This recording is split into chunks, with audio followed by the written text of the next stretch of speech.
Assalamualaikum warahmatullahi wabarakatuh. Baik, di video pembelajaran kali ini saya akan membahas tentang gerak lurus. Nah, di dalam dunia fisika, istilah gerak lurus itu tentu saja sudah tidak asing bagi kita. Secara sederhananya, gerak lurus itu merupakan sebuah gerak yang arah lintasannya itu berbentuk lurus, atau gerak lurus ini termasuk dalam gerak translasi atau biasa disebut dengan gerak translasi, yakni di mana arah gerakannya itu ia tidak berotasi. Nah, secara garis besar ada dua konsep pemahaman dari gerak lurus ini, yakni yang pertama kinematika gerak lurus dan yang kedua dinamika gerak lurus. Baik, yang pertama kita akan membahas tentang kinematika gerak lurus. Sebelum itu kita akan membahas tentang apa itu kinematika.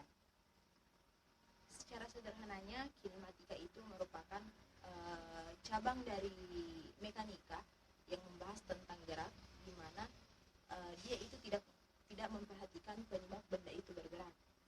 Nah, kinematika itu sendiri terbagi atas tiga. Yang pertama yaitu kinematika gerak lurus, yang kedua kinematika gerak melingkar, dan yang ketiga yaitu memadu gerak. Nah, di video kali ini saya akan lebih spesifik untuk membahas tentang gerak lurus.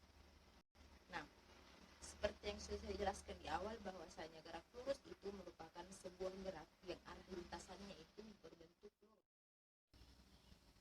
Gerak lurus itu terbagi menjadi dua, yaitu gerak lurus beraturan dan gerak lurus berubah beraturan. Yang pertama kita akan membahas tentang gerak lurus beraturan.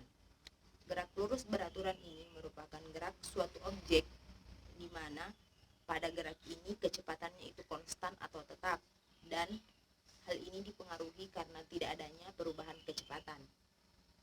Persamaan dari gerak lurus beraturan ini ialah jarak tempuh itu sama dengan kecepatan awal dikali dengan waktu.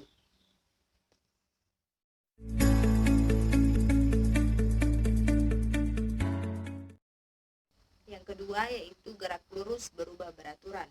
Gerak lurus berubah beraturan ini ialah merupakan suatu gerak dari suatu benda, namun dalam gerakannya ini ia memiliki perubahan kecepatan, namun perubahan kecepatannya itu masih bernilai konstan.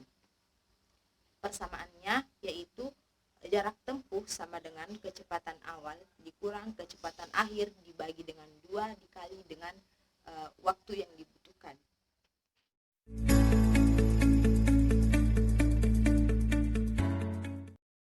Nah, ada dua jenis gerak lurus berubah beraturan.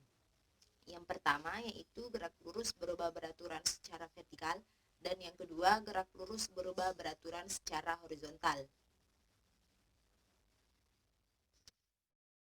Gerak lurus berubah beraturan secara vertikal ini terbagi lagi menjadi 3 bagian. Yang pertama yaitu gerak jatuh bebas, yang kedua yaitu gerak vertikal ke atas, yang ketiga gerak vertikal ke bawah.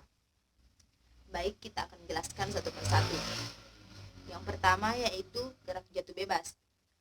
Gerak jatuh bebas ini merupakan suatu gerak di mana ketika ia dijatuhkan dari suatu ketinggian dan geraknya itu tidak memiliki kecepatan awal yaitu atau V0.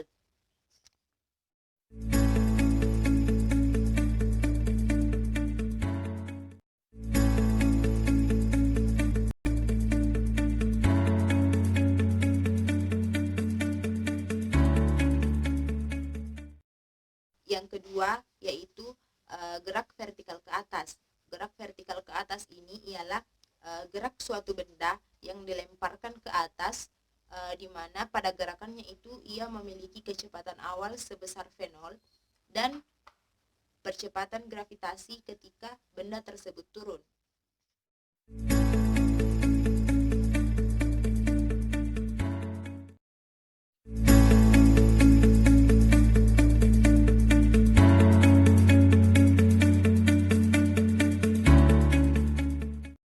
Dan yang terakhir yaitu gerak vertikal ke bawah. Gerak vertikal ke bawah ini adalah gerakan sebuah benda yang dilemparkan vertikal ke bawah dan ia memiliki kecepatan awal sebesar V0 dan kecepatannya itu dan jatuhnya itu dipengaruhi oleh besarnya kecepatan.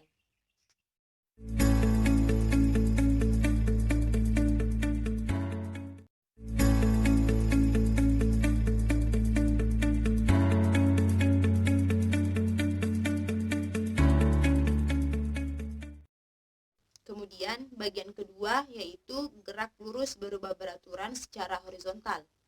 Nah, gerak lurus berubah beraturan secara horizontal ini terbagi juga menjadi 3 bagian.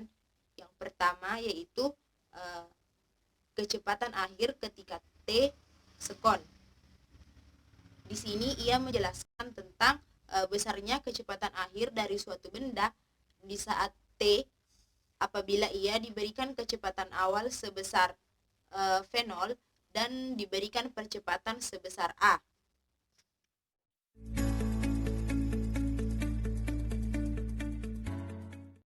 Yang kedua yaitu perpindahan setelah T sekon. Di sini ia menjelaskan tentang berapa besar perpindahan dari suatu benda jika ia berada di posisi T dan ia diberikan kecepatan awal sebesar V0, kecepatan akhir sebesar Vt, dan percepatan sebesar A.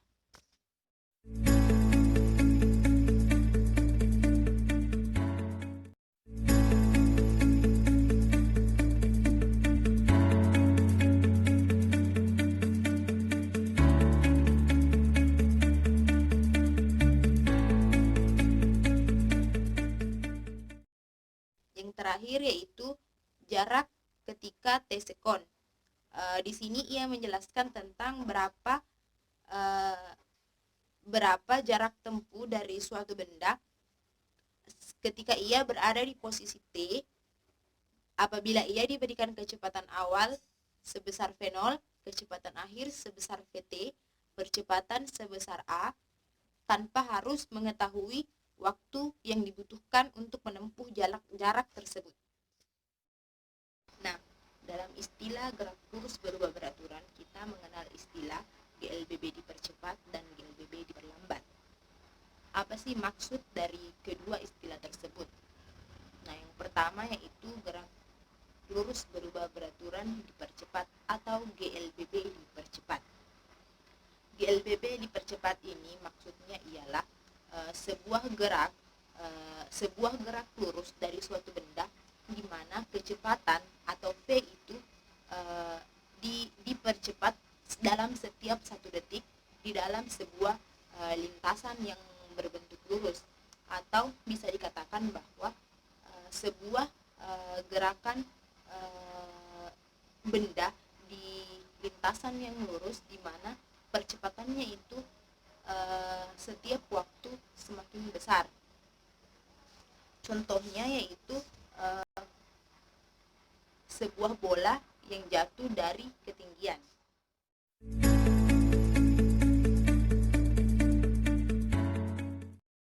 Selanjutnya yaitu gerak lurus berubah beraturan diperlambat atau GLBB diperlambat. Maksudnya ialah suatu gerak dari suatu benda di mana kecepatannya itu atau P itu diperlambat dalam setiap 1 detik di dalam sebuah lintasan yang berbentuk lurus, atau bisa dikatakan bahwa percepatan dari gerak tersebut semakin lama akan semakin kecil atau berkurang. Contohnya bola yang dilemparkan ke atas secara vertikal.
itulah tadi pemaparan materi terkait materi gerak lurus.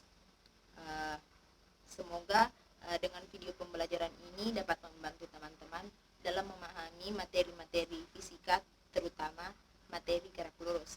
Sekian dan terima kasih. Assalamualaikum.